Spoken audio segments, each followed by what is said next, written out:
Coucou les sisters, je suis Alida Agouton et je vous souhaite la bienvenue dans le nouvel épisode de Secrets de Sœurs, le podcast qui célèbre les voix, les histoires et les expériences de vie des femmes africaines et afrodescendantes. Secrets de Sœurs est un espace pour s'inspirer, se motiver et ensemble essayer de trouver des réponses. Cette saison 2, à travers plusieurs histoires inspirantes et 2 fois par mois, nous parlons de maternité. Pour explorer une nouvelle facette de la maternité, aujourd'hui je reçois Widad Mounirou. Widad est conseillère en images, personal shopper certifiée à l'École supérieure de relooking de Paris et consultante en gestion des risques dans des cabinets de conseil à Paris. Elle est également épouse et maman d'une adorable petite fille. Elle est d'origine béninoise et vit en région parisienne depuis plus de 10 ans. Comme elle aime bien le dire, Widad est une maman multicasquette, à l'aise dans ses talents et totalement en phase avec son image de maman cadre à temps partiel, d'épouse et d'entrepreneur, même si cela n'a pas toujours été le cas. Retrouver sa féminité après la maternité peut être un long parcours semé d'embûches, entre joie, tourbillons émotionnels, physiques et hormonales. Widad a choisi de se spécialiser dans l'accompagnement des mamans cadres afrodescendantes en tant que coach personnel sur les thématiques d'image professionnelle, personnelle et de couple post-maternité. Avec elle aujourd'hui, nous aborderons la problématique de comment retrouver sa féminité après la maternité. Bonne écoute. Bonjour Widad. Bonjour Alida. C'est un plaisir pour moi de te recevoir. Vraiment, merci d'avoir accepté mon invitation. Écoute, plaisir partagé, surtout que comme je te le disais en amont, c'est mon premier podcast, donc je suis ravie de partager ce moment avec toi. Oui, je suis sûre qu'on va passer un super moment. Oui. Alors Widad, tu expliques que ton image a été pour toi un gros challenge pendant ton parcours de cadre, de femme, de maman et aussi d'épouse. Est-ce que c'est ce qui t'a motivé à faire du coaching en image, ton métier? On va dire oui et non. Oui, parce que j'étais déjà coach en image avant l'arrivée de ma fille. Si tu veux, pour la petite histoire, qu'est-ce qui m'a conduit à cette carrière de coach en image aujourd'hui? Quand je suis arrivée en France en 2012, donc moi je suis béninoise, comme tu l'as dit dans l'intro. Et quand je suis arrivée en France en 2012, l'un des premiers jobs que j'ai fait, on va dire les jobs étudiants, c'était de bosser en prêt-à-porter. Donc j'ai eu une expérience en prêt-à-porter où j'ai travaillé pendant pratiquement 2 ans dans un grand magasin parisien. Et dans cette enseigne, je travaillais dans le rayon lingerie, dans le rayon femmes aussi. J'ai travaillé un petit peu dans le rayon hommes également. Bref, j'ai eu, si tu veux, tout un parcours dans différents rayons où, j'étais en lien avec des femmes, qui venaient, chercher de quoi se faire belle, qui passaient devant moi dans des cabines d'essayage, qui se tournaient, se retournaient et à qui je pouvais donner des conseils de temps en temps, donc dans le choix, des vêtements qui les mettaient le plus en valeur. Donc on va dire que tout a commencé là, sans même que je ne m'en rende compte. Donc j'ai eu ce premier parcours. Ensuite, donc j'ai été diplômée, d'un master en gestion des risques, parce que c'est aussi pour ça que je suis venue en France. Donc j'ai été diplômée, j'ai eu une alternance, un CDI, donc je suis rentrée de façon classique dans le système professionnel, si tu veux, en France. Et donc j'ai un peu mis de côté mon expérience, en prêt-à-porter à ce moment-là de côté. Et pendant que j'étais en entreprise, comme tu le disais, j'ai eu plusieurs challenges. Donc premier challenge, réussir à s'insérer dans le milieu professionnel avec un bon poste, entre griffes. Après, ce qu'on entend par bon, ça dépend de chacun, mais un poste avec un salaire correct, un salaire, qui était à la hauteur de ce que je valais, en tout cas ce que j'estimais valoir. Ce salaire qui me permettrait de subvenir à mes besoins, d'envoyer de l'argent au pays et cetera. Et donc, gros challenge pour obtenir ce poste que je désirais parce qu'il y avait beaucoup de concurrence. Moi, j'ai fait une fac. Il y avait des gens qui avaient fait de grandes écoles de commerce qui étaient en compétition avec moi sur certains postes. Et donc, j'ai dû travailler, en plus de mes compétences, sur mon image aussi pour sortir du lot. Donc, il y a eu ça. Donc, j'ai réussi à m'insérer dans le milieu pro. J'ai réussi à gravir les échelons aussi. Mon dernier poste avant que je ne sois dans le conseil, mais ça, je t'expliquerai peut-être un peu plus tard. Mais mon dernier poste, avant l'arrivée de ma fille, c'était un poste de responsable des cartographies de risque dans un grand groupe immobilier. Et donc, j'ai gravi, si tu veux, petit à petit les échelons jusqu'à ce niveau-là. Et pour arriver à ce niveau-là aussi, j'ai été confrontée, pendant que j'étais en poste, à des challenges liés à, si tu veux, l'image professionnelle, réussir à montrer que même si tu viens d'un autre pays avec une autre culture, que tu es aussi capable que tous les autres qui ont fait tout leur cursus ici, que tu as quelque chose à apporter, que tu es consciente de ta valeur, que tu peux pousser ton service, ton entreprise aussi loin que possible parce que tu as confiance en toi et en tes potentialités. Et dans le même temps, moi, j'étais challengée par mon image. Je voyais aussi d'autres sœurs africaines, si on peut dire ça comme ça, d'autres cis, comme tu les appelles, qui venaient d'Afrique pour certaines ou qui étaient déjà en France, mais qui postulaient. Et donc, moi, je voyais certains managers, si tu veux, après les entretiens, qui faisaient certaines remarques. Je partageais pas forcément mon opinion à ces managers-là parce que c'était pas mon problème, mais ça me faisait quand même un pincement au cœur qu'il y ait des critiques ou qu'on ne retienne pas tel profil parce qu'au niveau de son image, c'était pas assez top ou c'était pas au niveau qu'on attendait.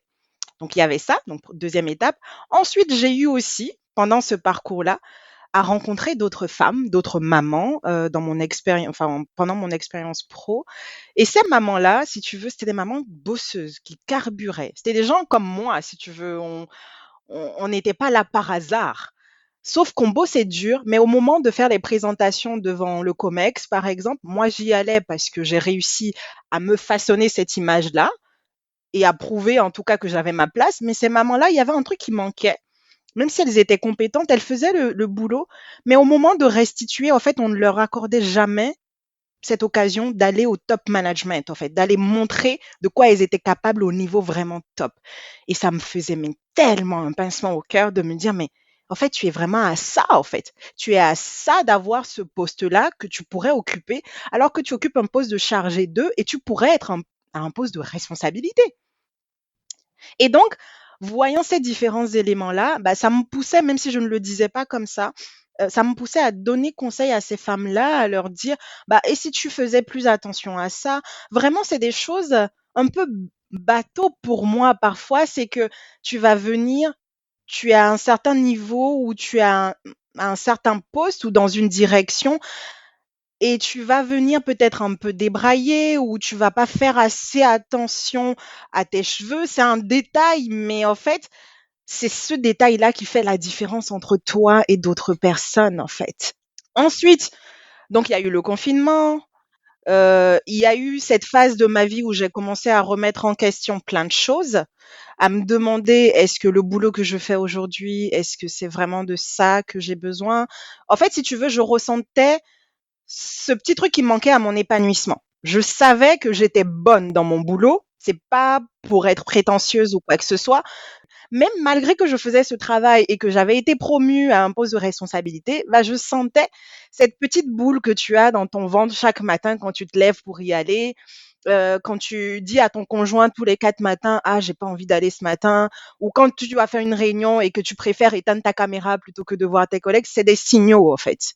C'est des signaux qui sont là et qui te disent, «En fait, ma cocotte, tu n'es peut-être pas à ta place, en fait». Et donc ce travail de réflexion, j'ai commencé à le nourrir et à me renseigner: «OK, qu'est-ce que je pourrais faire pour me sentir plus épanouie?» Je te fais un peu le raccourci, je vais pas étaler, mais ça a été tout un process pour vraiment me dire: «OK, pour te sentir plus épanouie, commence par lister les choses, que tu aimes faire et cetera. Raccroche-toi à tes passions» et donc c'est en faisant ce travail que je me suis raccrochée à ma toute première passion en 2012 quand je suis arrivée en France, sur le prêt-à-porter et je me suis dit: «Mais tiens, ça a été l'une des plus belles expériences professionnelles de toute ma vie». C'est vrai que je gagnais pas grand-chose maintenant, mais ça fait quasiment 10 ans que tu es dans le milieu pro aussi en France. Tu vas quand même pas mettre tout ça à la poubelle. Voilà, comment tu peux concilier cette passion latente et toute ton expérience de cadre? Et là, je me suis dit, mais tiens, dans le milieu pro, bah, toutes ces nanas, toutes ces femmes pro qui bossent, qui sont cadres, qui sont ambitieuses, à qui je donne conseil et qui ont envie d'évoluer, qui ont le potentiel, mais qui savent juste pas ce qui leur manque, bah, en fait, c'est ça le truc, en fait. Donc moi, j'ai envie d'accompagner les femmes cadres à se mettre en valeur. Et comment je peux le faire? Bah, c'est à travers la valorisation de l'image. Donc ça a commencé là et donc j'ai fait cette formation que j'ai trouvée en conseil en images.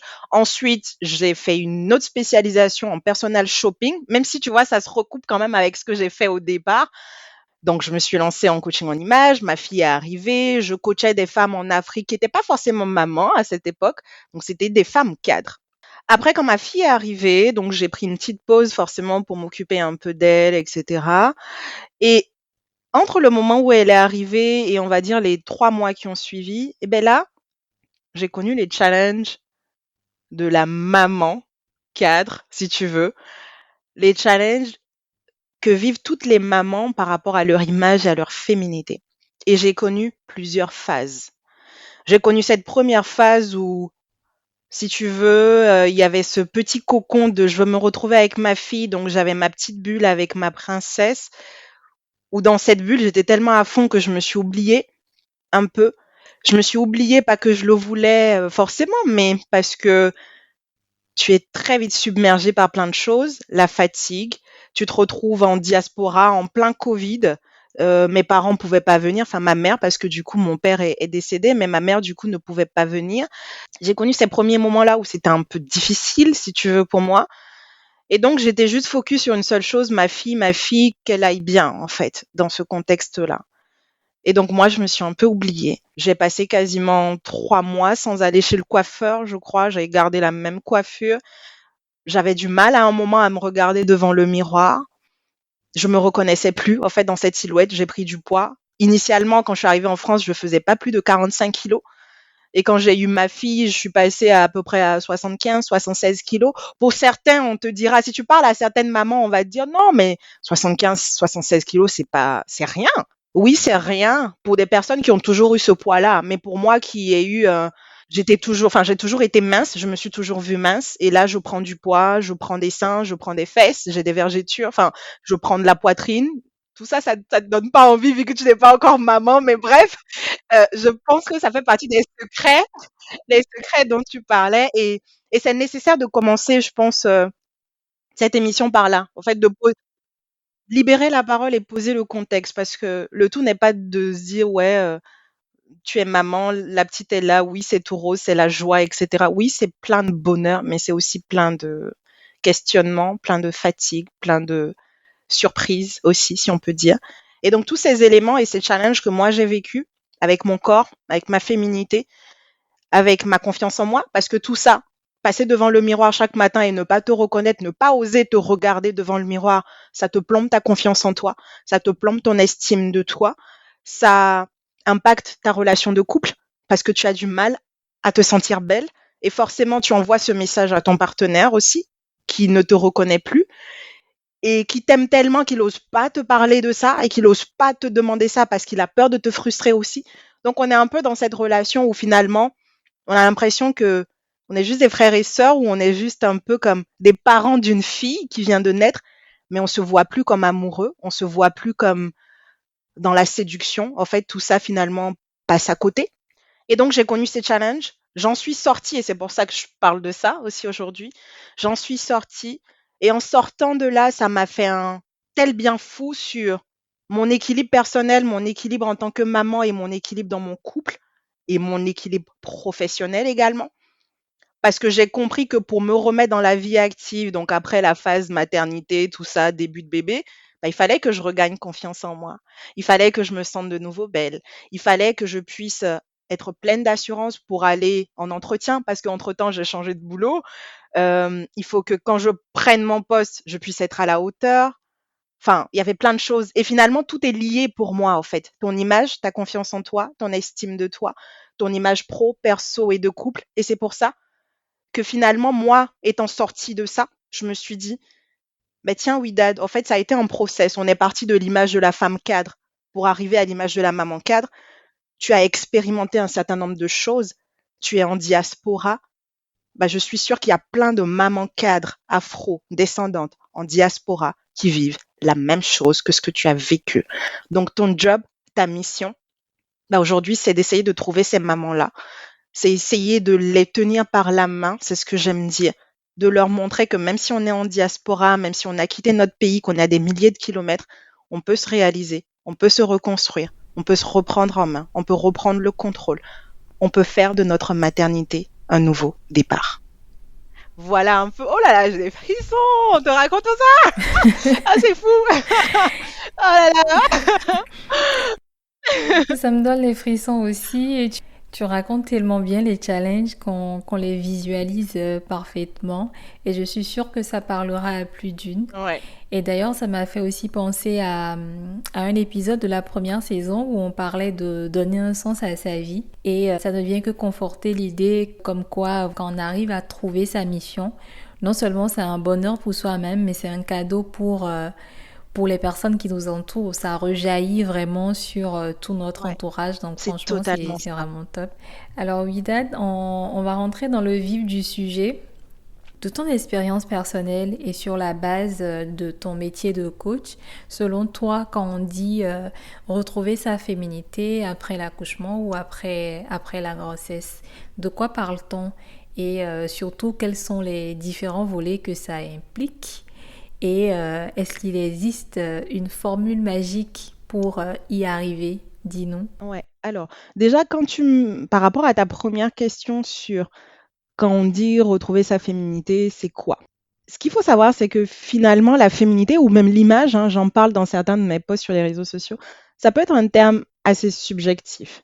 Pourquoi je dis subjectif? Parce que ta féminité, c'est toi qui décides, excuse-moi, c'est toi qui décides en fait de la définir telle que tu veux. Aujourd'hui, je te porte les cheveux courts, mais je me sens tout aussi féminine que quand j'ai mes tissages ou quand j'ai mes braids ou comme une nana qui porte des locks, en fait, peu importe.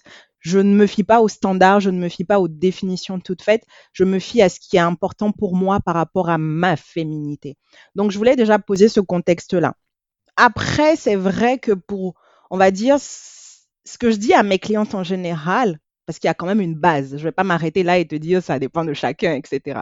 La base, ça va être oui, il y a tout ce qu'on voit de nous de l'extérieur, il y a tout ce qui va compter dans la coquetterie, dans la façon de s'habiller, dans la façon de se vêtir. Ça va être également en lien avec ta posture. Donc, quand tu portes le vêtement, bah, comment tu marches avec, comment tu te tiens avec, comment tu parles aussi. Bref, tout ce qui va rentrer dans le cadre extérieur, ce que les autres vont voir de toi. On parle d'image qu'on renvoie, donc l'image que tu renvoies au monde. Mais ça ne se limite pas à ça. Pour moi, la féminité, ça va être aussi ce qu'on ne voit pas de toi, tout ce qui est à l'intérieur de toi.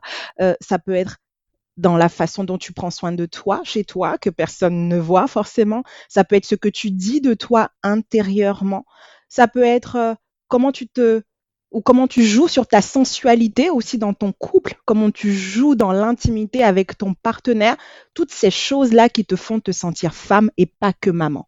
Moi, je vais mettre tout ça dans la féminité. Encore une fois, c'est ma définition, c'est ma conception de la féminité qui peut être différente de la tienne ou d'une autre maman que tu pourras interroger. Voilà. C'est ça. Bah, très bien. Et au Bénin, par exemple, Ouidad, le congé de maternité est de 14 semaines. Ça veut dire qu'une maman, si elle est employée 8 semaines après l'accouchement, elle est censée retourner au travail dans une phase où, a priori, elle continue de redécouvrir son corps et de l'accepter. Comme toi-même, tu le disais tout à l'heure, parfois tu avais du mal avec ton image quand tu te regardais dans le miroir. Alors, comment faire pour se dévoiler aux autres et au monde quand on ne réussit pas encore à s'accepter soi-même complètement? Mais déjà, c'est vrai que c'est pas beaucoup, 14 semaines, 6 semaines avant et 8 semaines après. Bon, en France aussi, c'est un peu pareil, hein, sauf qu'en France, je crois que c'est 8 semaines avant et quelque chose comme 10 semaines après. Bref, je me rappelle plus exactement, mais c'est un tout petit peu plus long. Et déjà, pour te dire, si je reprends ma propre expérience, c'est tellement court, cette période-là, pour moi, que j'ai pas pu reprendre à ce moment-là. Je suis restée avec ma fille jusqu'à pratiquement ces 7 mois, hein. 7 mois, ouais, pratiquement 8 même, avant de reprendre le boulot. Enfin, le boulot en tant que salarié pour quelqu'un en entreprise, parce que j'avais mon coaching, enfin mon activité de conseil en image en parallèle en ligne. Mais c'est vrai que c'est un délai très court et que ça peut être très compliqué. Ça a été compliqué pour moi et c'est pour ça aussi que je te dis, j'en parle comme ça. Et j'ai remarqué que contrairement à quoique c'est même pas contrairement, c'est la même réalité, en fait. Le conseil que je donnerais à quelqu'un, que ce soit à 8 semaines, quelqu'un qui reprend à 8 semaines ou quelqu'un qui reprend à 8 mois comme moi, en fait, ce sera le même conseil que je donnerais. C'est dans cette phase d'acceptation de soi dont tu as parlé, le plus gros problème ou la plus grosse épine qu'on doit enlever du pied, c'est le regard et le jugement que les autres peuvent porter, en fait. Parce que qui dit image que tu renvoies? Parce que tu attends que les gens t'apprécient d'une certaine façon. En fait, moi, je dis souvent aux femmes, l'un des plus gros pièges, c'est la peur de ne pas être aimée. En fait, c'est ça. Et c'est la peur de ne pas être aimée ou de ne pas plaire, peu importe comment on l'appelle, qui fait qu'on va craindre aussi derrière le regard, le jugement, les critiques des autres. Et c'est ça, en fait, le problème. Et le travail va commencer par réapprendre à s'aimer, réapprendre à se plaire soi-même d'abord. Même si tu t'apprêtes à repartir au boulot après 8 semaines, tu sais que tu vas aller au boulot, tu vas rencontrer tes collègues, peut-être ton boss ou les gens qui vont critiquer ou d'autres femmes qui vont dire ah, elle s'est laissée aller ou ah, elle a eu un enfant, elle a eu ci. Comment toi, tu te sens vis-à-vis de toi-même d'abord? C'est d'abord l'acceptation et l'amour de soi, en fait. Et ça, c'est tout un process, réapprendre à se valoriser. Ça va même dans la façon dont on se parle soi-même. Parce qu'avant de se relancer, si tu veux, moi, pour avoir traversé cette phase-là, c'est que quand tu passes devant ton miroir, là, comme on dit, et que tu as du mal à te regarder, c'est parce que tu te dis, en fait, je reconnais pas cette nana qui est dans le miroir, donc je peux même pas prendre 5 secondes pour la regarder, en fait, parce que c'est pas moi. Et tout commence là, parce que tu envoies un message à ton cerveau. Si chaque matin que tu passes devant ce miroir, tu dis ça, tu dis, je peux pas prendre 5 minutes pour admirer ce corps, regarder ce visage, regarder ses yeux, regarder ce nouveau corps de maman. Oui, il n'est pas parfait en griffe, mais c'est un corps qui a donné la vie, en fait. C'est ce que je dis à mes mamans et c'est un secret que je peux livrer aussi, c'est que toutes ces femmes qui sont dans ce process, c'est déjà trouver une façon. Si c'est le corps, le physique en tout cas, qui est problématique, parce qu'après, il peut y avoir d'autres problèmes, mais si c'est le corps, le physique, la silhouette que la femme associe à la féminité et donc qui pose problème, c'est trouver des raisons d'en être fière. Et pour moi, la clé, ça a été de me dire, oui, tu as pris du poids, oui, tu n'étais pas comme ça, mais en fait, ce corps-là que tu fuis tant, bah, c'est ça qui t'a donné cette merveilleuse princesse que tu as là, en fait. Et donc, pour moi, ça a été une raison de gratitude, une raison d'être dans la gratitude par rapport à ce corps. Même s'il n'est pas parfait, même si tu crains le regard, les critiques des autres, commence déjà toi par t'accepter et t'aimer toi tel que tu es dans ce corps. Après, c'est faire preuve de patience aussi, parce que je connais certaines mamans, en tout cas que j'ai eu en coaching, qui tout de suite, après l'accouchement, veulent rentrer dans le 36 ou dans le 38 qu'elles faisaient avant. Sauf que c'est un piège. Et il y en a même qui forcent, qui rentrent dedans en se disant, bon, j'ai perdu un petit peu parce qu'on se dit aussi que allaiter fait perdre du poids dans le process, ce qui est vrai. Sauf qu'elles n'ont pas complètement perdu, mais elles vont vouloir absolument rentrer dans la taille qu'elles faisaient avant. Sauf qu'en faisant ça, tu attires le regard, oui, mais tu n'attires pas le regard positivement. Parce qu'en fait, tu montres, si tu veux, les vêtements, en fait, ne vont faire que montrer ta silhouette telle qu'elle est. Et si ta silhouette, il y a des bourrelets, s'il y a des rondeurs, s'il y a des machins, les vêtements que tu portes ne feront que montrer ça, en fait. Donc, plutôt que de chercher à rentrer dans le 36-38 que tu faisais avant, c'est faire preuve de patience dans le processus et se dire, par exemple, OK, maintenant, je fais peut-être du 40 ou du 42. Bah, je peux essayer de trouver un 40 ou un 42 qui me met en valeur tel que je suis et qui me permet de me trouver belle, de me sentir belle et oui, de me montrer en public et même si les gens critiquent, peu importe, non, moi je me sens belle telle que je suis et je ferme le clapet à ceux qui parlent. Mais si dans ce process, tu débarques avec un 38 alors que tu fais un 40 ou un 42, bah oui, les gens vont parler, les gens vont te critiquer et tu vas le prendre mal. Mais tu vas le prendre mal, mais j'ai envie de dire, c'est tout simplement parce que tu as voulu forcer sur quelque chose qu'il ne fallait pas forcer. Enfin, c'est cru de le dire comme ça, mais c'est la réalité et c'est des choses que je vois. L'autre chose qu'il faudra travailler, qui est aussi un peu en lien avec ça, c'est vraiment l'estime et la confiance en soi. Je te parlais tout à l'heure de ça parce que je l'ai vécu aussi. Parce que si tu n'es pas bien, si tu as peur du jugement, si tu as peur du regard des gens, bah, tu pas confiance en toi. Et quand on te lance des pics, ça va t'atteindre. Quand tu vas aller en réunion ou quand tu vas vouloir défendre quelque chose, tu vas être tellement obsédé par le fait que les gens te regardent ou regardent ton physique que tu vas même pas être aussi performante que tu le devrais, en fait. Et enfin, je dirais, que ça passera aussi par la façon dont tu prends soin de toi à la maison. En fait, c'est vraiment se laisser le temps de faire des choses que tu aimes.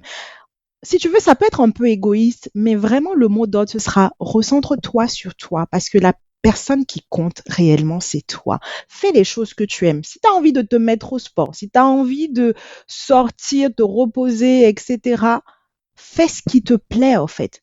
Retrouve-toi toi-même d'abord avant de te lancer dans ce monde qui pourrait te juger, te critiquer. Et fais preuve de patience dans le process. C'est ça la clé. Alors, l'une des problématiques aussi des jeunes mamans, c'est comment ne pas se laisser absorber par le quotidien de maman que tu as également Hmm. précédemment décrit, par l'épuisement ou tout simplement le désir de tout contrôler et que tout soit Ah. carré, maîtrisé et tout. Alors, comment faire pour trouver le juste milieu? Ah là là, ça me parle tellement quand tu dis se laisser absorber. C'est ce que je te disais en introduction tout à l'heure.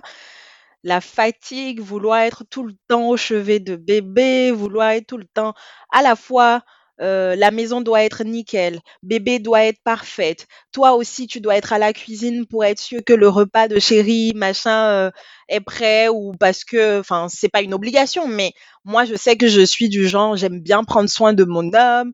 On fait la cuisine en rotation. Il y a des jours où oui, j'ai envie de cuisiner pour lui, par exemple. Mais quand tu es fatigué, que tu dois gérer bébé, que toi-même déjà tu n'arrives pas à te retrouver, que tu dois en plus gérer, ça va paraître encore bateau pour les mamans qui vont peut-être écouter ça. Mais il y a un conseil qu'on m'a toujours donné et que j'ai mis du temps en fait à intégrer. Mais c'est l'une des clés. Quand on dit repose-toi quand bébé se repose ou dors quand bébé dort, aïe aïe aïe, c'est l'une des clés. Vérité universelle. Tout travaux cessant. Parce que si tu es fatigué, comme tu dis, se laisser absorber par le quotidien, le problème c'est qu'in fine, tu t'épuises. In fine, quand tu t'épuises, tu peux plus être opérationnel sur rien. Tu es à cran, tu es de mauvaise humeur. Parfois, tu dis des trucs que tu regrettes après. Tu es tout le temps en mode je dois absolument contrôler, que tout soit carré, mais tu es fatigué, tu te reposes pas. Comment tu veux pouvoir gérer tout ça? Tu finis par être frustré et c'est un cercle vicieux, hein, comme on dit. Tu finis par être frustré et ça recommence parce que tu manques de sommeil, parce qu'il y a personne pour prendre le relais, parce que machin, machin, machin. Donc la première solution, en tout cas, le premier conseil que moi je pourrais donner, c'est se reposer, surtout. C'est dormir. C'est se dire, et ça tombe bien parce que j'écoutais un livre audio hier où le narrateur disait, finalement, dans notre vie, il faut savoir prioriser. Se dire que la santé, par exemple, et son équilibre personnel ou son équilibre en couple, ça fait partie des priorités. Le reste, tout ce qui est ménage, courses, machin, c'est secondaire. Ça, tu pourras toujours le faire après. Mais une fois que tu es reposé, que tu te sens bien, que tu arrives à trouver la bonne organisation, parce que ça, c'est pas évident aussi. Surtout pour nous, mamans ou femmes qui sommes en diaspora, où on n'a pas forcément d'aide ménagère à côté quand on accouche, etc. Il faut tout gérer soi. Mais moi, je pense que dans cette organisation-là, bah, le papa a un rôle important aussi, par exemple. C'est donc savoir déléguer, ne pas vouloir, comme tu disais tout à l'heure, être trop dans le contrôle. Ça ne sert à rien. Je te dis ça parce que je suis cette nana-là qui repassait quand mon mari mettait la couche à ma fille. J'étais celle qui repassait derrière encore pour voir s'il a bien mis la couche, s'il a bien fermé. Enfin, fermé les, les trucs pour clipser. Enfin, tout ça pour te dire que j'ai été cette maman-là aussi, en fait. Parce que j'étais beaucoup dans le contrôle, mais ça ne sert à rien. Il faut savoir déléguer. Il faut pas se dire que parce que j'ai été éduquée à être une bonne femme africaine, une machin, je veux montrer à mon mari ou à ma famille ou à la belle famille que je gère. Non, en fait, tu gères rien du tout si tu es fatigué, en fait. Et ta santé, ton bien-être, c'est ça qui te permettra, comme je le dis, en tout cas, moi, c'est ma conception des choses, c'est ça qui te permettra de faire grandir ton bébé dans un cocon, dans ce foyer plein d'amour, plein d'affection. C'est ça qui te permettra de renouer ou de te reconnecter avec ton homme sur le plan intimité. C'est ça qui te donnera de la force pour te regarder joliment devant son miroir. Si tu es fatigué, tu ne pourras rien faire. Donc, repos, organisation, apprendre à déléguer et lâcher prise sur le contrôle. Et justement, pendant la préparation de ce sujet, une maman m'a dit, dans la reconstruction de sa féminité, qu'il faut justement se préparer au changement, accepter que ça prend du temps, apprendre à s'aimer comme on est et aussi prendre du temps pour soi. Et je retrouve ça dans tout ce que tu viens de dire en fait. Voilà. Alors, le fait de se laisser absorber, Widad, peut aussi impacter son intimité, sa vie de couple. Comment faire pour rester femme, épouse? Comment faire pour rester femme et épouse après la maternité? Ouh là là là là là là, la question. La question à 1 million de dollars. Là aussi, je te dirais, Alida, c'est un process. C'est un process qui peut prendre du temps. Et le premier conseil, comment faire? Vraiment, hein, là, je te partage vraiment les choses telles qu'elles ont fonctionné pour moi et c'est comme ça que je les enseigne aussi à mes clientes. C'est que pour se retrouver en tant qu'épouse d'eux ou en tant que femme d'eux, en tant que partenaire conjointe, c'est déjà être honnête envers soi-même, déjà. Être honnête envers soi, ça veut dire quoi? Faire un état des lieux de comment c'est là en ce moment par rapport à mon intimité. Voilà, qu'est-ce qui se passe au fait? Où j'en suis? Quand je te disais tout à l'heure que finalement mon mari et moi, on s'est retrouvés dans cette relation où on se considérait presque comme des frères et sœurs, c'était vrai en fait.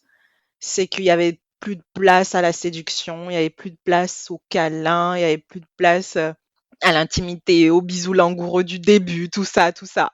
En fait, c'est vraiment se poser et se dire, c'est quoi l'état des lieux de mon couple à l'instant T où je suis en train de parler? Qu'est-ce qui se passe? Comment je suis? Comment je vis les choses? Comment mon partenaire vit les choses? Sur quoi est-ce que j'ai du mal? Pourquoi est-ce que j'arrive pas, en fait, à me remettre dans ce couple-là, à me remettre dans cette relation amoureuse-là? Est-ce que c'est parce que je suis trop fatiguée, que donc j'ai même pas la tête à ça? Est-ce que c'est lié justement à la silhouette, à la féminité, au corps? Est-ce que c'est ça? Donc, je suis honnête envers moi-même en faisant face à ma réalité, en fait, en touchant du doigt ce qui ne va pas. Parce que si tu es en train de jeter la pierre à ton homme ou à dire oui, c'est lui qui ne me regarde plus, c'est trop facile, en fait, de se projeter sur l'autre. Moi, je dis à mes mamans, en tout cas celles, et c'est pour ça que je travaille. En tout cas, quand je prends mes clientes, je dis, moi, je veux travailler qu'avec celles qui sont prêtes et déterminées à changer les choses. Pas celle qui va passer son temps à me dire, oui, c'est mon mari. Ok, oui. Je dis pas que la faute, c'est seulement à la femme ou quoi. D'ailleurs, je cherche même pas à savoir c'est à qui la faute. Je cherche juste à savoir, ok, qu'est-ce qui se passe aujourd'hui? Où est-ce que tu en es aujourd'hui? Et c'est ce que j'invite toutes les mamans qui sont dans cette phase à faire. Une fois que tu as fait ça, c'est te poser avec ton chéri et en parler. Parce que ça sert à rien que toi, tu ressasses ça dans ta tête. Moi, je vois beaucoup de mamans que j'accompagne qui me disent, oui, il y a ça que j'ai remarqué, mais je ne lui dis rien parce que j'attends qu'il le remarque. Non. Et ça, c'est valable, hein, que ce soit pour une maman, une femme ou enfin une femme, une personne qui n'est pas encore maman, c'est ne pas forcément attendre que l'autre devine en fait ce que tu veux. Ça s'écrit pas sur le front. Il faut dire ce que tu vis. Donc si toi, après ça dépend de à quel point ça te frustre aussi. Hein. Il y en a qui pour qui, oui, je retrouve pas mon intimité, mais c'est ok. Et ça c'est correct aussi. Je veux pas forcer quelqu'un à faire quoi que ce soit.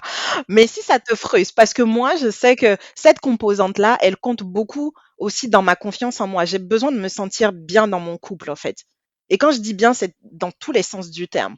Et pour ça, je vais faire asseoir mon partenaire, je vais lui dire ces choses-là. Donc, je vais faire cet état des lieux, moi, de mon côté, mais je vais le faire avec lui aussi, pour prendre en compte son ressenti, pour voir aussi comment il vit les choses et lui partager ce que moi, je ressens également. Et donc, ensemble, on va se dire, OK, maintenant, on a fait l'état des lieux. C'est quoi la solution? Qu'est-ce qu'on décide, en fait? Est-ce qu'on redonne une chance à cette relation ou pas? Et si oui, si on est en accord, comment on fait? Quelles sont les étapes? Et ça, on le décide. Et ça, bon, je ne vais pas tout dire ici, mais ça aussi, il y a une façon de le construire, il y a une façon de poser ces bases-là. Et on finira toujours par cette notion de patience, parce que là encore, il faudra laisser un peu de temps pour que la mayonnaise reprenne. Il faudra se laisser le temps de se redécouvrir autrement. Il faudra se laisser le temps de refaire tout ce qu'on faisait avant qu'on ne soit parent pour se retrouver en tant qu'homme et femme. Voilà. C'est ça, absolument. Voilà. Alors Wida, je souhaite aussi pour finir que tu nous dises un mot sur l'importance de l'acceptation de soi. Tu en as parlé tout à l'heure, j'aimerais bien qu'on revienne là-dessus parce que qu'on ait vécu une grossesse ou non, l'acceptation de soi, j'avoue, peut s'avérer être un gros challenge. Si tu veux bien nous dire encore un mot sur ce sujet, s'il te plaît. L'acceptation de soi. Je dirais Alors, je dirais deux choses. Déjà, que tu sois maman ou pas, effectivement, s'accepter, s'aimer, en fait, ça va être très déterminant dans la façon dont tu te valoriseras. Ce sera déterminant dans la façon dont tu seras perçu, donc dans l'image que tu vas avoir de toi, mais aussi dans l'image que tu vas renvoyer aux autres. Et si tu veux tout savoir, c'est ce qui fera que les autres pourront te respecter et te valoriser à juste titre. Si tu ne t'aimes pas, si tu ne t'acceptes pas, n'attends pas forcément en retour qu'on t'aime, qu'on t'accepte, qu'on te valorise ou qu'on te reconnaisse à ta juste valeur. Ce sera ça que je dirais. Et après, pour les mamans, bah, le conseil est valable pour elles aussi, mais je terminerai juste en rappelant que vous pouvez faire de votre maternité un nouveau départ. Voilà, je m'arrêterai là et je laisse les mamans cogiter là-dessus parce que moi, j'ai ma compréhension de ça, mais je laisse les mamans cogiter là-dessus et se demander aujourd'hui, je m'engage à quoi? Aujourd'hui, comment je peux, si je suis dans cette situation où tout n'est pas top comme je le voudrais, que ce soit par rapport à ma carrière, que ce soit par rapport à moi, à la relation avec mon bébé, à la relation avec mon mari, etc. Comment je peux transformer cette maternité parce que c'est ma réalité aujourd'hui. Comment je peux en faire une opportunité pour prendre un nouveau départ sur tous ces plans-là et me sentir plus épanouie, plus accomplie que jamais. Alors Widad, peux-tu nous dire comment te retrouver sur les réseaux sociaux? Je recommande à toutes les personnes qui nous écoutent de te suivre parce que moi j'adore ton contenu et je pense que vous soyez maman ou pas, c'est un contenu qui peut parler à toutes les femmes. Et voilà, donc dis-nous comment est-ce qu'on peut te retrouver sur les différents réseaux sociaux. Ben, sur les réseaux, on me retrouve sur LinkedIn et sur Instagram, qui sont les deux réseaux sur lesquels je suis, on va dire, assez active. Et par contre, je suis aussi sur Facebook, mais on me retrouve sur le même nom, Widad Mounirou. Widad Mounirou. Et puis voilà, sur les trois réseaux, LinkedIn, Facebook ou Instagram, vous tapez juste ce nom-là et puis vous tombez sur moi. Voilà. Très bien, merci. Et surtout, suivez Widad. Ah, ben merci beaucoup. Merci Widad. Oui. À bientôt. C'est la fin de ce nouvel épisode. Merci de l'avoir écouté. Pour booster le podcast et faire grandir notre communauté, n'hésitez pas à mettre 5 étoiles si vous l'écoutez sur Apple Podcasts ou Spotify, à le partager ou à me dire ce que vous en avez pensé en commentant ou en laissant des voice notes. N'oubliez pas de vous abonner pour ne manquer aucun épisode et suivez Secret de Sœur sur ses pages Instagram et Facebook. À bientôt!